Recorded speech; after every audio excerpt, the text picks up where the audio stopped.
कोई भाषण की शक्ल में नहीं है। एक शोक संतप्त गणतंत्र के एक अदना नागरिक समझिए या एक जनप्रतिनिधि समझिए, उसकी ओर से कुछ बातें कही जा रही हैं। और सबसे पहले माफीनामा उन तमाम लोगों को जिनकी मौत को भी हम एक्नॉलेज नहीं कर रहे हैं, जो हम जान ही रहे हैं कि वो मारे गए। तो ये माफीनामा सर सिर्फ मेरा नहीं है। मैं इसलिए ये बात कह रहा हूं कि मई के महीने में मैंने 6 आर्टिकल लिखे। संसद चल नहीं रही थी, कहां अपनी शिकायत ले जाते, किससे कहते। मुझे भाजपा के मित्रों ने, कई साथियों ने कॉल किया, बधाई दी। मैं उनका भी एहतराम करता हूं और कहता हूं कि ये भरोसा इस सदन का है कि हम सबको एक साझा माफीनामा उन लोगों के नाम भेजना चाहिए जिनकी लाशें गंगा में तैर रही थी। किसी ने कह दिया ये, किसी ने कह दिया वो।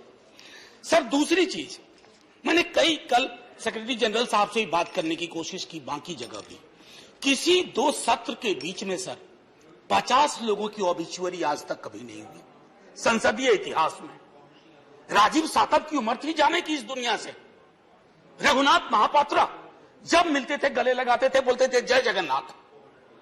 अचानक में वो नहीं है।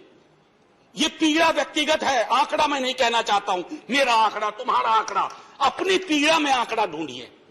एक व्यक्ति नहीं है इस देश में, इस सदन में, सदन के बाहर, उस सदन में जो ये कहे कि उसने किसी जानने वाले को ना खोया हो। सर पीड़ा कह सकता हूं। ऑक्सीजन के लिए लोग फोन करते थे, हम अरेंज नहीं कर पाते थे। लोग समझते हैं सांसद है, ऑक्सीजन पिछा देगा। 100 फोन में पूरे दिन में शाम को बैठ के देखते थे, सक्सेस रेट 2, सक्सेस रेट 3। हमको कौन सा आंकड़ा कोई बताएगा साहब? हमको नहीं चाहिए, किसी आंकड़े की बात नहीं करनी है। हमें देखना है कि जो लोग गए वो जिंदा दस्तावेज छोड़ के गए हैं हमारे फेलियर का। मैं आपकी बात नहीं कर रहा हूं साहब। आप कहिएगा 70 साल में कुछ नहीं हुआ, मैं उसमें जाना ही नहीं चाहता। ये कलेक्टिव फेलियर है 47 से लेकर अब तक की सारी सरकारों का। क्या बना दिया हमने? मुझे पता नहीं था कि अस्पताल और ऑक्सीजन का क्या रिश्ता होता है। सर ईमानदारी से कहता हूं, मैं मेडिकल बैकग्राउंड से नहीं आता हूं। सुबह से लोगों को दिखता था ऑक्सीजन ऑक्सीजन, रेमडेसिविर। मैं तो दवाइयों के नाम तक शुरू में सर प्रोनाउंसिएशन चेक किए कि कैसे उच्चारण करूंगा। ये हालत है। और तब हम आंकड़ों की बात कर रहे हैं, तब हम ये बात कर रहे हैं थैंक यू फलाना साहब, चिलाना साहब। सर मैं यहां से निकलता हूं, बहुत बड़ा विज्ञापन लगा हुआ है, मुफ्त वैक्सीन, मुफ्त राशन, मुफ्त इलाज। सर एक मिनट, मैंने किसी नहीं, please I don't want my time. मैं किसी दल की ओर से आज नहीं बोल रहा हूं। मैं दावे के साथ कहता हूं, मैं लाखों लोगों की ओर से बोल रहा हूं जो यहां बोलना चाहते हैं। और मेरी बात सुनिए, आज शिकायत नहीं कर रहा हूं आपसे। ये वेलफेयर स्टेट है ना। एक साबुन की टिकिया अगर कोई गरीब गांव में खरीद रहा है ना सर, तो अडानी अंबानी के बराबर का करदाता है। आप उसको कह रहे हो मुफ्त वैक्सीन, मुफ्त इलाज, मुफ्त राशन। नहीं साहब, कुछ मुफ्त नहीं है, उसका स्टेट है। इस वेलफेयर स्टेट का कमिटमेंट है। उसको आप डिनाइग्रेट मत करिए, डेमोनाइज मत करिए, उसे बौना मत बनाइए। ये आग्रह है मेरा। सर मैं इससे पहले की कुछ और बातें कहूं, मेरे पास अभी वक्त है। सर इस कोरोना को मैं भी मानता हूं, मेरे पूर्व के वक्ता कुछ कह रहे थे, ये चैलेंज है हमारे लिए सर। बहुत बड़ी बड़ी बातें नए नए कानून की हो रही है। राइट टू हेल्थ की बात क्यों नहीं करते हम लोग? राइट टू हेल्थ, स्वास्थ्य का अधिकार, उसमें कोई किंतु परंतु लेकिन परंच नहीं। सीधे तौर पे स्वास्थ्य का अधिकार constitutionally guaranteed, right to life के साथ लिंक करिए। किसी अस्पताल की मजाल नहीं होगी कि वो उस खिलवाड़ कर पाए उस राइट टू लाइफ का। करना नहीं चाहते। राइट टू वर्क, उस पर काम करिए। पॉपुलेशन को लेकर के बहुत बातें हो रही हैं साहब। डेमोग्राफी को, डेमोग्राफर्स को छोड़ दीजिए, बड़ा संश्लिष्ट विज्ञान है, लेकिन ये हम कर सकते हैं इस सदन और उस सदन में। Right to life, right to work पर लेजिस्लेशन लाइए ताकि कोई आपदा आए। अभी तो हमारे लीडर ऑफ हाउस नहीं है, नए नए बने हैं। उनसे मैं कहता, जब वो रेल मंत्री थे, हॉस्पिटैलिटी सेक्टर के लोगों को निकाल दिया गया। इसी कोरोना काल में मैंने लगातार आवाज उठाई, कोई सुनने वाला नहीं है सर। कोई नहीं सुन रहा। अगर आप सांसद की नहीं सुन रहे हैं तो जो छोटे अदना संविदा वाले नौकरी से निकाले गए उसकी कौन सुनेगा सर। एक और अद्भुत चीज हुई इसी कोरोना के दौरान, माननीय उपसभापति महोदय, जब हाहाकार मचा हुआ था हॉस्पिटल के लिए, आईसीयू बेड्स के लिए,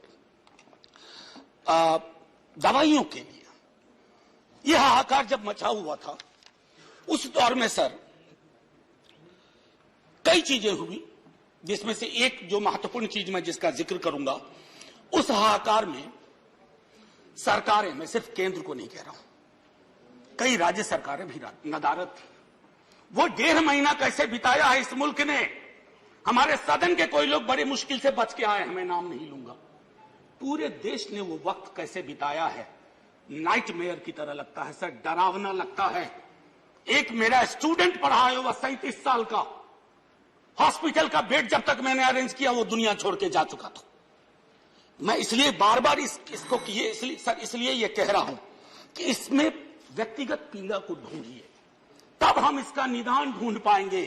मेरी नाव तुम्हारी नाव, मेरा काल तुम्हारा काल, ये तो बहुत कुछ हुआ, इस भौकाल से आपको कुछ हासिल नहीं होगा। सर बस 1 मिनट और लूंगा, जो मैं कहना चाह रहा था। सर एक खत मैंने मृतात्माओं के नाम लिखा था, कुछ कर नहीं पा रहा था, बेबसी में एक खत लिखा, जो लोग इस दुनिया से चले गए।